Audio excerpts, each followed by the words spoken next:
talking with God about kings and kingdoms. This week, political animals.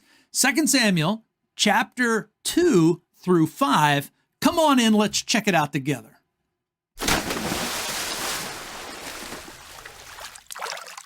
All the Bubbas of the world, we got one mission in mind. Welcome to the Biblical Channel. Always glad somebody is showing up. We here at the Biblical Channel, us. Well, anyhow, we really do believe that the Bible, as we call it, God's book, the good book, has in it the best resources for every single human being on the planet. The resources we need to navigate the world in which we live and to understand the world in which we live and the context in which we live it. So anyhow, at the Biblical Channel, we just want to ring the chamois of life to the best of our abilities, have a lot of fun along the way talking God, and God just simply wants to get us from the bullshit to the holy shit so that we can shoot the shit and sound like we actually know our shit. But the way God would say it is, pray continually, rejoice always, give thanks in all circumstances. That is the will of God for your life.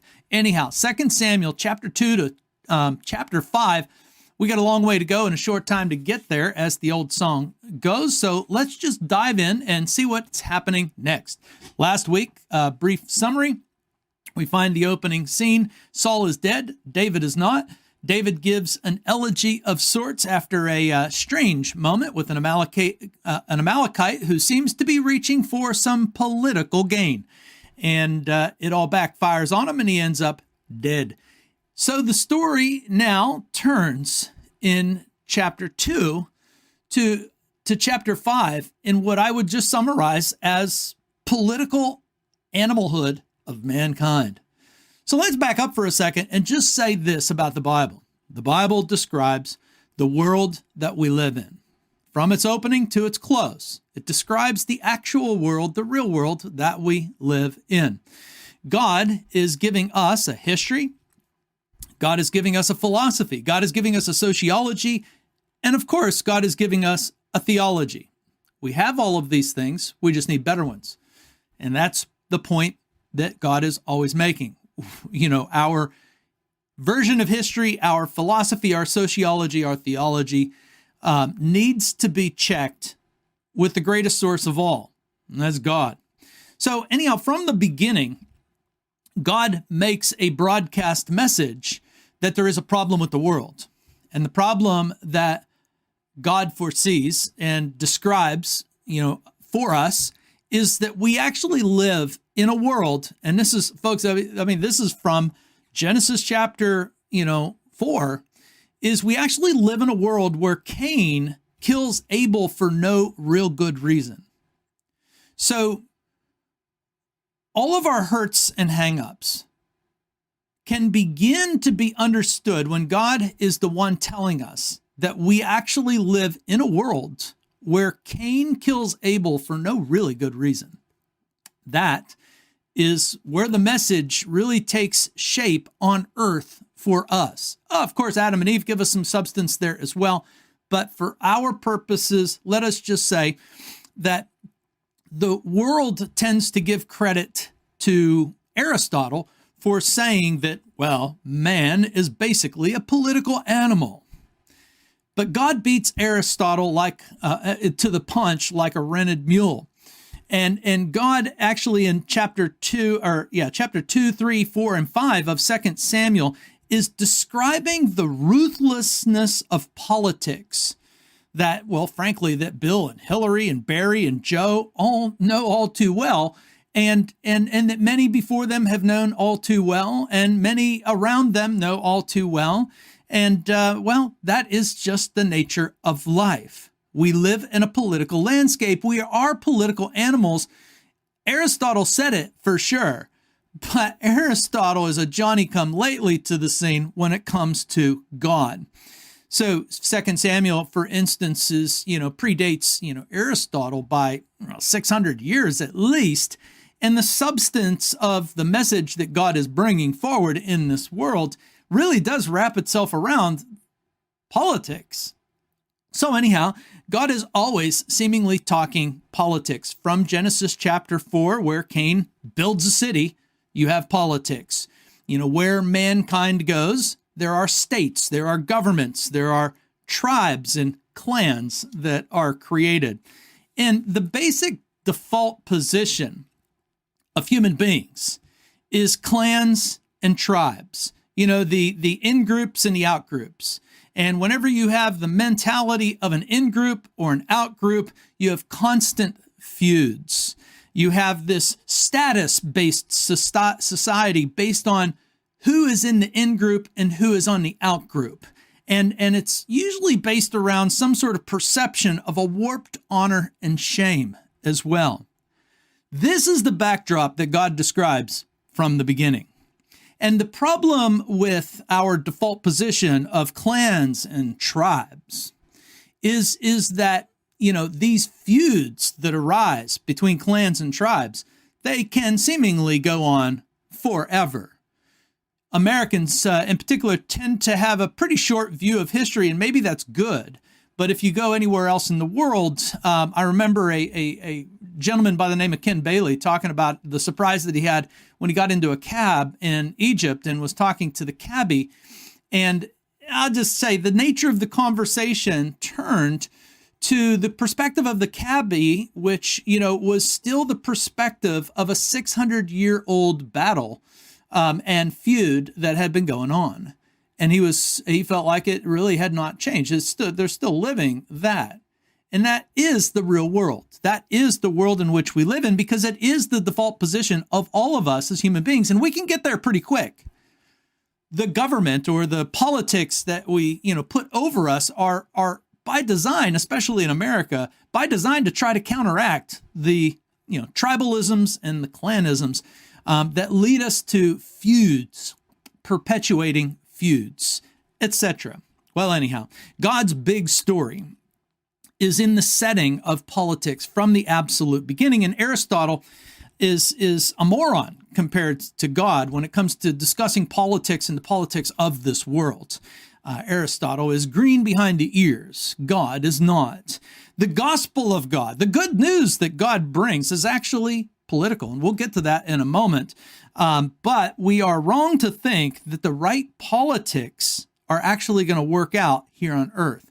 So the politics, if we want to actually get somewhere that we employ, are going to have to be politics that get up and above the idea of, you know, clans and tribes, ins and outs, and have to get into the world of ideas, big ideas. And ladies and gentlemen, there is no bigger idea than the idea of God, who everybody says creates problems. But the reality is that the biblical God is offering us a candid conversation and actually a way forward to move us along in a healthy way, but yet at the same time recognizing we're really not going to get there as long as we're here on earth. Well, that's a lot of talky talk. Let's dive into the story, the political nature of what's before us, and that is 2 Samuel chapter 2, 3, 4, and 5. And so just the quick rundown, we have no time to read all of this, but that's fine because we just have, to tell the story and to summarize the story and to get the ebb and the flow of the story and pick up what's going on. I always encourage you to actually do the reading for yourself and just use me as an assist so that you can see what's going on. And if I've missed the mark on it somehow, then you should be able to tell that from the reading. But anyhow, as I have read and as I have heard it, and by the way, Mike Rowe does a series on Facebook called As I Heard It. I think that's the way it is. And he has a brilliant conversation with a ex-Green Beret guy, I believe. His name is Scott Mann. They have a sit down together for about an hour.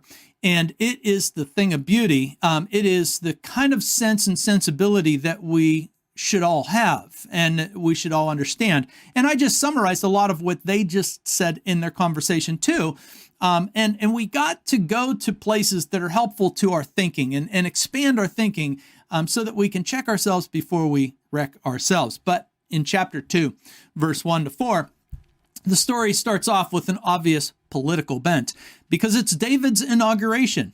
And this is ironic because it just so happens that I am speaking to you on Inauguration Day.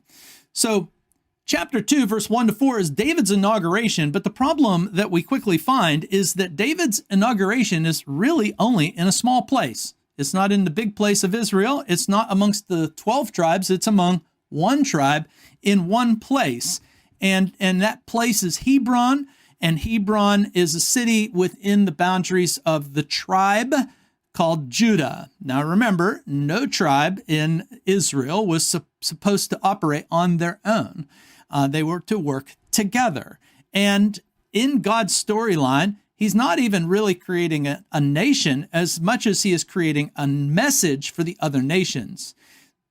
We are told by Moses early on that this idea of a nation is doomed to failure, but God is going to move forward with it so that he can tell his story and so that we can examine life in a real and proper way with the difficulties around the ideas of politics and, sociologies and philosophies and theologies, etc.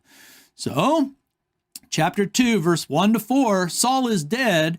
It's time for David to be king, but not so fast. David's only king in a small place in the whole nation of Israel. And what happens next is just the regular old humanity of ideas. And so anyhow, the one good note is that if we remember back to Genesis chapter 49, verse 10, when Jacob, spoke to all of his sons, which were all nincompoops, by the way. And if you want to go back and look at our Genesis series, do that. But the Bible does not present us with, unreachable characters. In fact, every character in the Bible is beatable by us. We can do better than every single character in the Bible. And that's the way God tells the story, so that you are encouraged, so that you get the courage to join God and his thinking.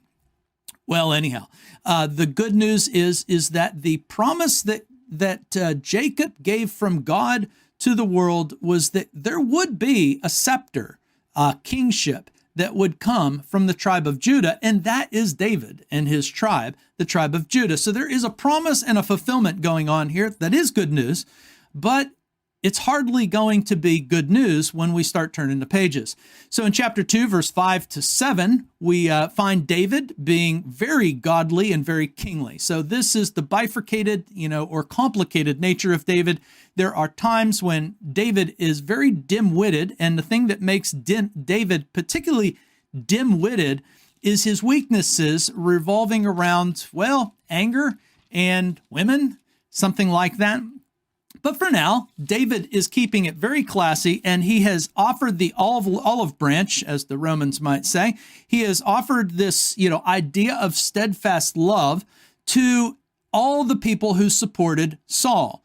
He's making no qualms. He is ending the cycle of violence that had previously been going on between him and Saul by saying, listen, I am offering from God's own bosom. I am offering from Yahweh himself the steadfast love and faithfulness to all of you. Even if you were fighting literally against me, it's okay. Come one, come all is the message of David. Let's unify. Let's get this thing together. Then in chapter 2, verse 8 to 11, we find there's a problem. And the problem is around Abner. Abner is the right-hand man, or the king's hand, we might say, of Saul.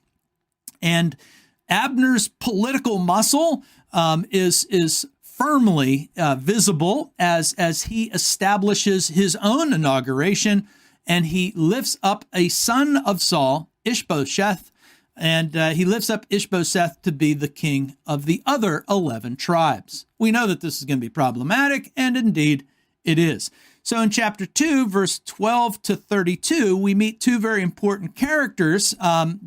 One is Abner, who is Saul's right-hand man, or the king's hand, and the other is Joab, who is David's right-hand man, i.e., the king's hand, or maybe we'll call them the secretaries of defense, things like this.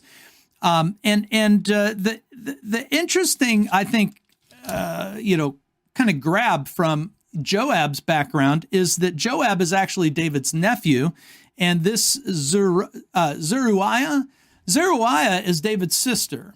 And it seems like she is a political force unto herself, if I'm getting the story right here. And she raises up 3 sons that will be the defense department, of David. And her 3 sons are Joab, Abishai, and Asahel. So the storyline down to verse 32 of chapter 2, starts getting, very political, and the politics of might and war, take shape as Abner and Joab assemble, the troops at a place or a pool in Gilboa, or Gibeon rather, in Gibeon. And they start this thing off by having their 12 best fighting men fight each other, and David's men quickly grab the heads and ram the spear into Abner's men. Game on. The war is on. The idea behind this, between Abner and Joab at least, is that might makes right. So the idea here is that, whoever wins is the political victor. But except that doesn't work out, because when Joab's or David's men win, well, it just turns into an all-out escalated war. And there we have it. That is the way it goes in the real world in which we live. The politics of punishment and retribution now take the spotlight because, in all of this, one of the 3 sons, Asahel, sees that Abner is on the run and cannot leave well enough alone. And so he pursues Abner on foot. And it's kind of a comedy of this foot chase, because as this foot chase is happening, Abner is trying to speak with Asahel, and he's actually trying to speak some reason to Asahel. And this small voice in Abner of godliness starts to appear, because Abner says, "Hey, man, I don't want to kill you. I don't want that on my hands. We've shed enough blood." And then, to Asahel's, credit, they stop, I guess. But as they stop, Asahel can't let it go. And Abner, ends up killing Asahel. Whoa. Now we have, exactly the substance of the kinds of feuds that will never end. Because Joab, the brother of Asahel, he is certainly not going to let this go, and that's part of the story backdrop, is he will not let the death of his brother go, but we're not quite there yet. But the politics of punishment and retribution are now part of the landscape. The retribution or the vengeance of Asahel are going to have to happen, and it's going to keep this thing going. Abner, to his credit, did try to stave this thing off, and Abner does appeal to Joab's, sense of godliness and saying, "Hey, we've got to stop this fighting, in God's name." And Joab, to his credit, says, "Okay, you're right. We shouldn't do that." But then the game is quickly back on, and we don't get a lot of details. So when we emerge or move over to chapter 3, the beginning of chapter 3, we find pretty much the end. The narrator steps in to tell us that basically this long war transpires between the house of Saul and the house of David. David grows stronger and stronger. Saul becomes weaker and weaker, meaning Abner, is weaker and weaker, and Joab is stronger and stronger because they are the ones doing the bidding for the kings, supposedly. And so anyhow, that, verse 1 just kind of tells us how the story ends, but it is certainly not the end. There's a lot of political mischief that is going to happen from here on out. Chapter 3, verse 2 provides for us a fairly strange intermission, because in this period of time, David takes on more and more wives and has more and more children, which is probably the second big voice of man, is not only politics, but sex. And, while Aristotle might have called man a political animal, many others have called man just a sexual animal. And both of these things create many of the problems of mankind. especially as it revolves around the idea of a status society and honor and shame in a warped and, kind of distorted, place, in groups and out groups and constant feuds. It's usually, politics and sex that are behind the scenes of all of this. So in chapter 3, verse 6, we find the politics of hurts and hang-ups and betrayals, taking on more life. Abner, turns out he has sex too. He has sex with one of Saul's old concubines, and Ishbosheth says something funny. He says, "Hey, why are you sleeping with my father's concubines?" And the implication is that, are you really going for the throne here? Are you the de facto king? Which the answer is yes. But it really makes Abner mad. So mad that we find, that he's butthurt over the whole thing. And he is so butthurt that he now betrays Ishbosheth. And he goes over to the house of David, to the camp of David. And he says, "You know what, David, let's reconcile this whole thing since I don't like Ishbosheth anymore." Keep in mind, it was Abner that started this mess to begin with. And now he has betrayed Ishbosheth. And Ishbosheth, for his part, is really just playing the innocent. He just asked an innocent question, but he touched the third rail, or a sensitive nerve, when it comes to Abner. And, well, the game continues. The politics of blood feud now take on full force in chapter 3, verse 22. Turns out that Abner and David have a successful meeting. Abner promises to relinquish all of the 11 tribes over to David. David agrees, says this is a good move. Abner says good move. David sends Abner off in peace. Joab comes onto the scene. David tells him what happened, and Joab says, "You can't trust this guy." And he takes off after Abner, takes matters into his own hands, kills Abner with a kind of foot chase of his own in living to tell the same story that about his brother and Abner. Well, anyhow, it's just the same old stuff. Joab justifies his personal beef with Abner by, claiming to do God's work, that he's really the true king's, hand, and he doesn't think that Abner is trustworthy, and so he just takes matters into his own hand and kills Abner. Keep in mind, nobody has asked God for any points of view. Nobody is seeking God, and that is the background of the story. The politics of blood feud are in full force. David intervenes in verse 31 of chapter 3 to publicly disagree.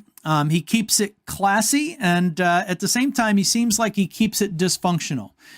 David says to all of Israel, "I am not behind this. I did not support this of Joab," but at the same time, he doesn't really punish Joab.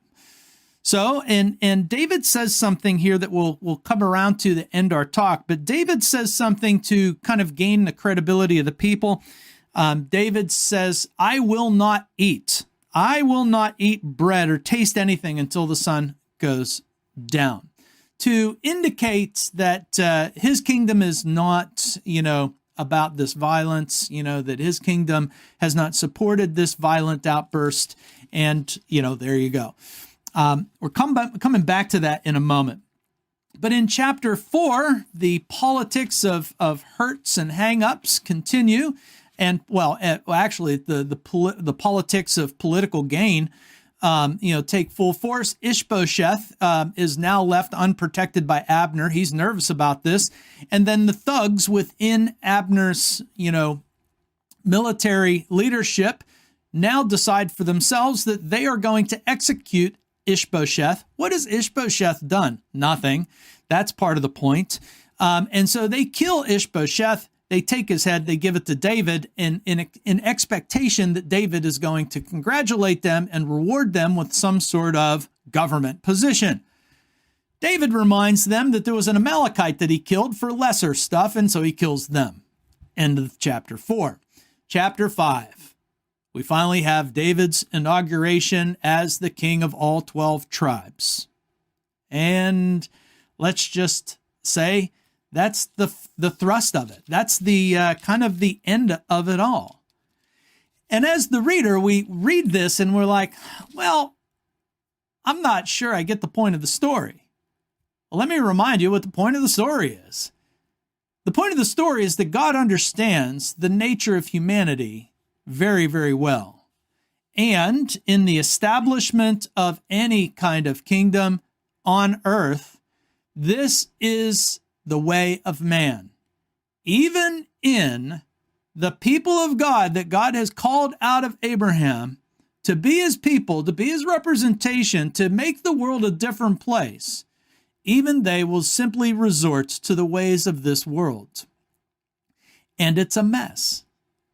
And God is openly showing us that this world, no matter what, will resort to the messiness and dysfunctional ways of a clan-based or tribal-based or an in versus out, group-based kind of mentality that results in constant feuds and feuds that seemingly last forever unless somebody breaks the cycle and elevates the whole thing to a level of steadfast love like God is actually behind.